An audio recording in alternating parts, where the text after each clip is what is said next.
Essayer, échouer, apprendre, recommencer, telle est ma devise. Juste après le déconfinement, je tentais l'expérience d'un premier voyage à pied. Manque de rythme et touché par de petites blessures à répétition, cela ne se déroula pas totalement comme je l'avais imaginé. 3 mois plus tard et une reprise intensive du sport, mais surtout plus déterminé que jamais, je décide de retenter l'expérience, mais cette fois à vélo et toujours sans argent. Vais-je réussir ou vais-je abandonner? Réponse en vidéo.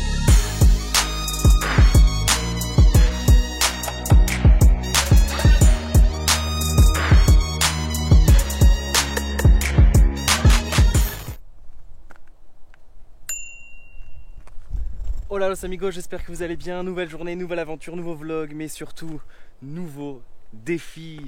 Après le Paris-Berlin avec 0 € que vous avez découvert il y a 4 ans déjà sur ma chaîne YouTube, après toutes les aventures que vous avez pu suivre au Maroc, au Brésil, en Uruguay, en Argentine, lorsque je suis allé jusqu'à la fin du monde à Ushuaia, la dernière ville avant l'Antarctique.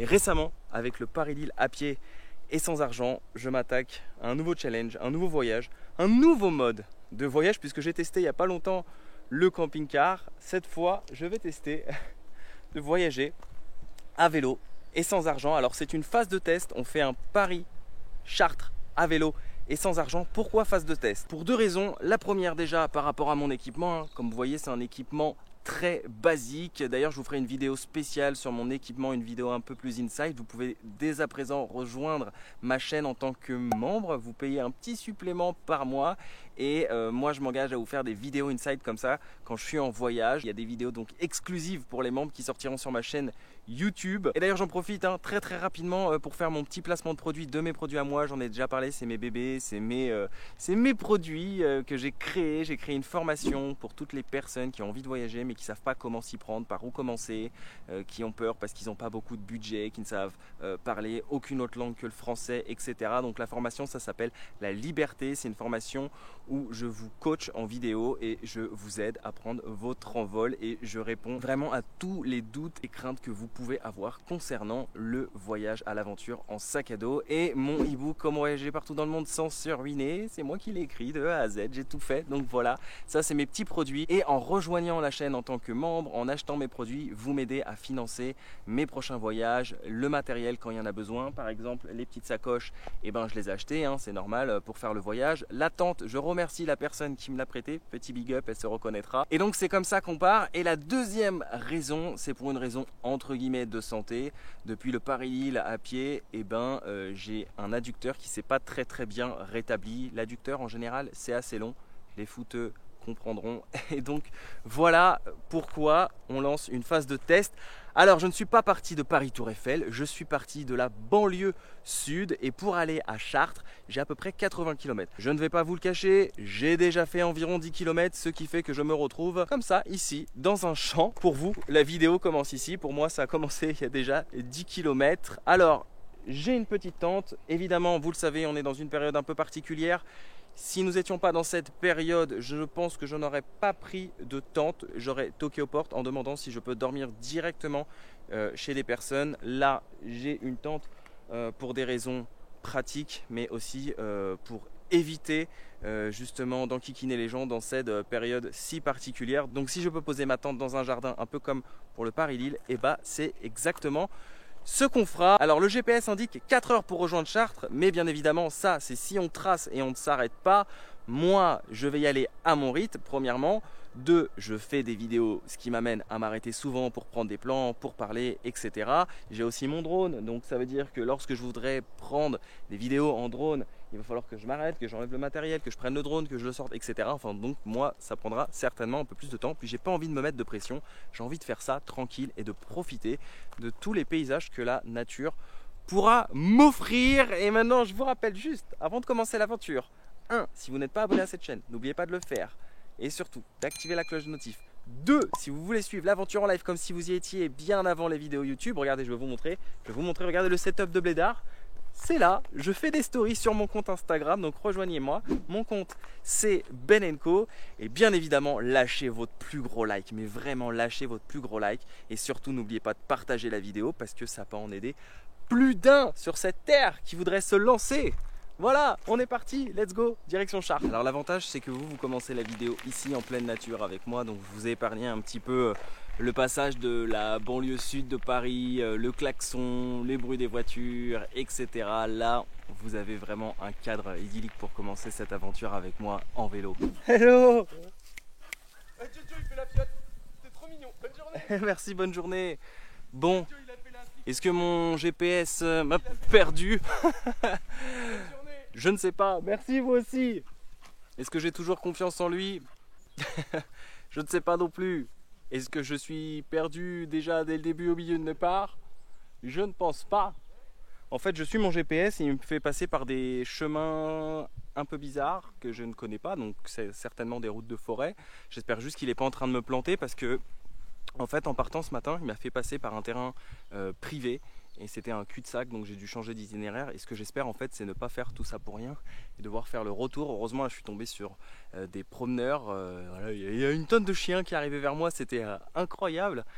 Et je leur ai demandé si on pouvait continuer par là, si ça rejoignait une route. Ils m'ont dit que oui, effectivement, moi je le vois sur mon GPS. Mais quand on s'engage dans ce genre de chemin, eh ben, on ne sait pas toujours où est-ce qu'on tombe. C'est aussi ça le mode quand rien n'est prévu, tout peut arriver. Alors j'ai remarqué juste un truc, parce que j'ai quand même l'œil et le pif du voyageur, c'est que quand je regarde le sol, je vois des traces de pneus. Comme si déjà des vélos étaient passés par là. Donc je me dis, ah, c'est possible. Donc je me dis, si des vélos sont passés par là, c'est qu'il y a un chemin potentiellement à vélo. Donc on continue. Est-ce que je suis en train de me faire défoncer par les moustiques? Oui.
Ce qui est ouf, c'est que le GPS il me fait passer par des chemins dont je n'aurais absolument jamais osé emprunter si j'avais pas utilisé le GPS de mon téléphone.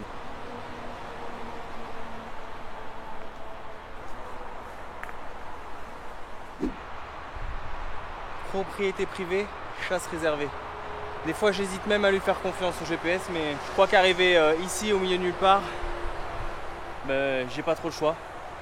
On va continuer, on verra bien ce que c'est. Le principal c'est que je me prenne pas une balle perdue dans la jambe. Ça m'embêterait un peu. Hashtag cuissard de vélo, tu connais les bails.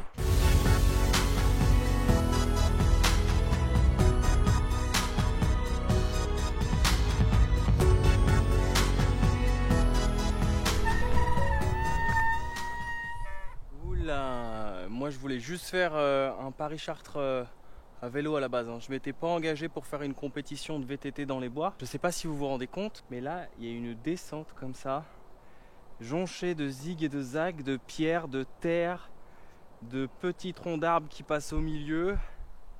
J'espère juste que c'est le bon chemin, parce que alors remonter ça à vélo avec les bagages, c'est pas joli joli. Mais dans chaque situation, il faut toujours voir le bon côté des choses. 1, il fait beau, et 2, eh ben on est en pleine nature. Je comptais pas m'arrêter ici, mais comme on dit, une pause s'impose, c'est l'heure du déjeuner. Heureusement que dans ce Paris-Chartres à vélo et sans argent, je me suis préparé de quoi manger ce midi, parce que là, je vous le dis, mon corps a besoin d'essence concrètement. J'ai besoin d'énergie pour continuer, mais j'ai été obligé de m'arrêter ici, voilà, dans une forêt, dans les Yvelines. C'est plutôt pas mal, il y a pire. Parce que j'ai perdu mon kawaii. Et en fait, je m'en suis rendu compte quand je me suis engagé dans cette pente. J'ai ma nourriture qui est tombée parce que ça secouait beaucoup. Et en fait, je me suis rendu compte que j'avais paumé mon kawaii D'où l'importance de bien attacher ses affaires en vélo. Et par chance, j'ai croisé 2 cyclistes en montant la pente à pied. Ils ont été sympas, ils sont partis faire le tour pour moi. Et ils l'ont pas retrouvé. Heureusement que c'est une phase de test et que je me dirige pas vers Lyon ou Marseille, parce que là, en pleine pluie, sans kawaii, ça aurait été bien galère. Alors ça se rachète, hein, c'est pas non plus la fin du monde, ça aurait été plus galère si ça avait été mon téléphone ou ma caméra. Mais bon, là, s'il se met à saucer, pas cool quoi. Alors le cadre est chouette, quelques moustiques, mais je pense que pour une pause déjeuner, il y a pire, hein, largement pire.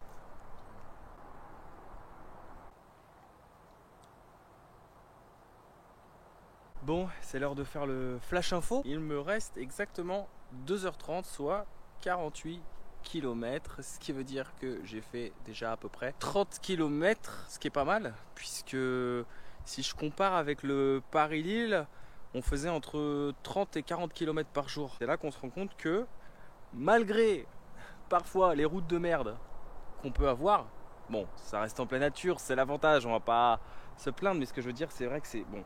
À vélo, c'est pas très praticable quand on a des affaires, etc. Ça, c'est bien pour faire vraiment du VTT sans affaires, où là, ouais, on s'éclate, il y a des sensations. Mais on se rend compte qu'on va quand même beaucoup plus vite. Et heureusement, parce que sinon, ce serait pas logique.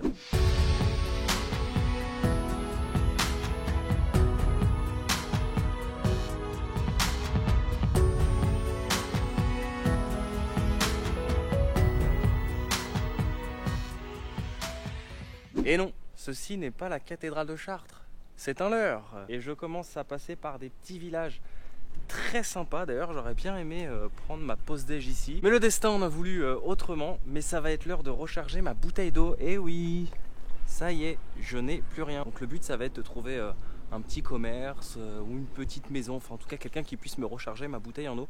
Ce serait sympa, parce qu'il commence à faire bien chaud. Mission accomplie, je suis rentré dans la mairie juste derrière. Je suis tombé sur des dames super gentilles. Et j'ai pu recharger en eau. J'en ai bu autant que possible. J'ai fait un peu le dromadaire. Voilà, je me suis chargé, histoire de pouvoir continuer et de ne pas utiliser tout de suite la mienne. J'adore ces petits villages comme ça, typiques, avec la petite mairie, la petite église. C'est calme, ça fait du bien en plus. Bon allez, on repart, nous, c'est par là-bas.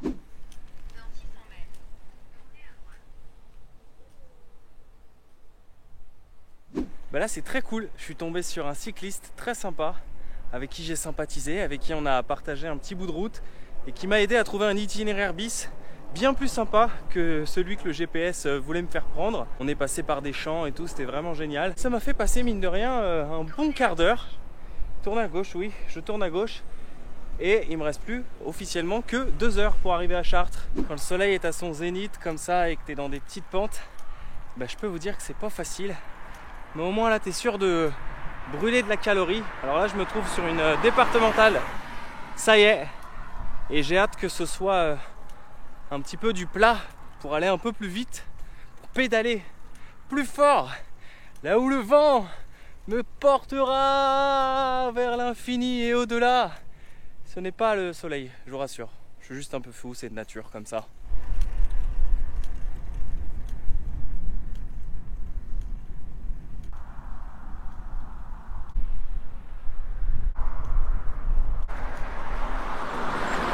Est-ce que ce serait pas l'heure du 4 heures?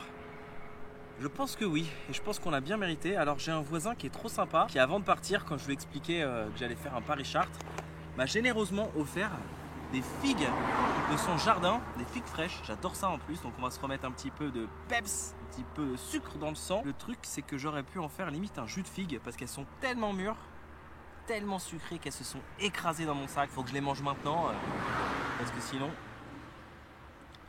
Si je les laisse macérer dans mon sac, ce soir ça va me faire du vin de figue. Ah papa, regardez-moi ça, si ça c'est pas le paradis. Je vous accorde que l'endroit est un peu bourri quand même, hein, au bord de la départementale. J'avais pas le choix, j'avais plus de batterie sur mon téléphone, fallait que je m'arrête 2 secondes pour remettre mon GPS en route. Bah, j'en ai profité, tout simplement, pour me faire ce petit break. Et au niveau du point info, je dois vous dire, ça y est, qu'il nous reste 1h30, ce qui est plutôt pas mal, ça fait plaisir. Alors ça concrètement c'est les meilleurs chemins que tu peux faire à vélo. C'est calme, était en plein milieu des champs. Puis surtout c'est pas trop galère pour avancer, déjà c'est du plat. Et puis voilà, c'est juste des petits cailloux mais très très petits, hein. C'est pas des gros rochers ou du sable. Dans 200 mètres, Oui, tournez à droite. heureusement qu'elle est là, hein. Je sais pas ce que je ferais sans toi, hein, madame je sais pas comment on va l'appeler. Tam Tam, Tamara GPS. Alors en Australie j'avais l'habitude de voir des kangourous quand j'étais comme ça en pleine nature. Mais là je viens de voir des biches sauvages passer. Il y en a une qui est partie par là-bas. Il y en a deux autres qui sont partis par là. On verra pas, ils sont en train de galoper un peu trop loin pour la caméra. Mais moi je les ai vus. Et j'ai envie de dire, bah ça fait plaisir quoi. Est-ce que le panneau Chartres que je viens de voir me fait plaisir? Oui. Est-ce que cette montée me fait plaisir? Non. Si je joue à ni oui ni non, est-ce que j'aurais gagné? Je crois pas. Je viens de me faire une petite pause très rapide avec un voyageur turc, enfin mais qui vit en France déjà depuis des années. Très sympa. Lui il va à Bordeaux en vélo, mais complètement à l'arrache, hein, par contre. C'est-à-dire que pas de tente, rien du tout, hein. Il m'a dit moi je dors juste dans un duvet par terre. Respect. Bah c'est reparti, c'était cool. On a échangé un petit moment, on a papoté. Je lui ai donné quelques fruits secs pour qu'il puisse continuer la route parce qu'il était vraiment à l'arrache. On reprend et le GPS me dit 58 minutes. Ça fait vraiment plaisir. Arrivé à ce niveau-là du défi, je dois vous avouer que les 10 derniers kilomètres sont vraiment les plus durs. Pourquoi? Pour la simple et bonne raison que déjà je commence à fatiguer. Je me suis levé à 6 h donc j'arrête pas de bâiller là sur le vélo. Et en plus j'ai mal, mais figurez-vous, pas aux jambes ou aux mollets à force de pédaler, non. J'ai mal au cervical, donc à la nuque, au dos. Et je commence à fatiguer au niveau des bras et des mains pareil. Sinon tout va bien. Il reste peu de temps. J'espère pouvoir y arriver. Mais on va y arriver. Bon par contre on est d'accord que pour filmer là c'est pas le meilleur des décors, hein, sur cette départementale. C'est même plutôt dangereux donc on va ranger la caméra. Alors si ça fait pas plaisir, moi j'arrête de voyager. Nous sommes à l'entrée de Chartres. Il me reste plus qu'exactement 14 minutes, soit 3,8 km. Et je peux vous dire que d'ici, mais vraiment, je vois la cathédrale de Chartres. C'est impressionnant. Alors on parle souvent de Notre-Dame, etc. Mais alors là, la cathédrale de Chartres, j'en avais entendu parler. Et ben je peux vous dire que d'ici, on ne fait pas que m'en parler, je la vois.